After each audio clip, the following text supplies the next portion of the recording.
दोस्तों नमस्कार, कैसे हैं आप लोग। यार कुछ लोग जो हैं वो लोग अपने दोगलेपंथी से बाज नहीं आते हैं। और हमारा जो पड़ोसी मुल्क है वो शायद कुछ ऐसा ही उसने अपना साफ दिखा दिया कि हम हैं दोगले, हम बात कुछ और करते हैं लेकिन हम मन में कुछ और रखते हैं।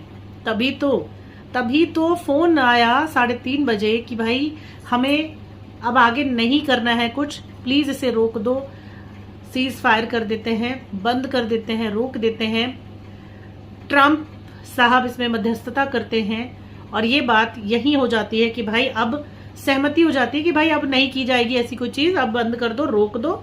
लेकिन अब देखिए भारत और पाक के सीज फायर के 4 घंटे के बाद ही एक बार फिर भारत के कुछ इलाकों में ड्रोन देखे जा रहे हैं, गोलीबारी हो रही है, काफी चीजें हो रही हैं। पिछले 3 दिनों से भारत पर और उस पर पाकिस्तान पर निगाहें जनता की टिकी हैं, लोगों की टिकी हैं और तनाव चरम पे पहुंच गया था। 7 मई को ऑपरेशन सिंदूर किया गया और आतंकी हमलों को ठिकाना बनाया गया। जवाबी ड्रोन और मिसाइल हमले शुरू हुए।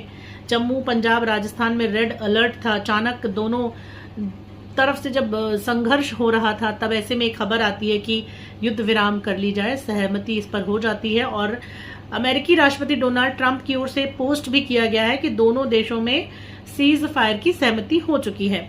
लेकिन कहते नहीं है कि अपनी असलियत तो दिखाएंगे ही ना। तो 4 घंटे के बाद ही श्रीनगर के कुछ इलाकों में ड्रोन आता है, गोलीबारी होती है, धमाकों की आवाज सुनाई देती है। वही राजस्थान के बाड़मेर में भी ऐसा ही सिचुएशन पैदा हो जाता है।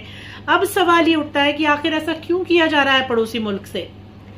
क्या पाकिस्तानी सेना और प्रधानमंत्री शहबाज शरीफ के बीच किसी भी प्रकार की तालमेल नहीं है?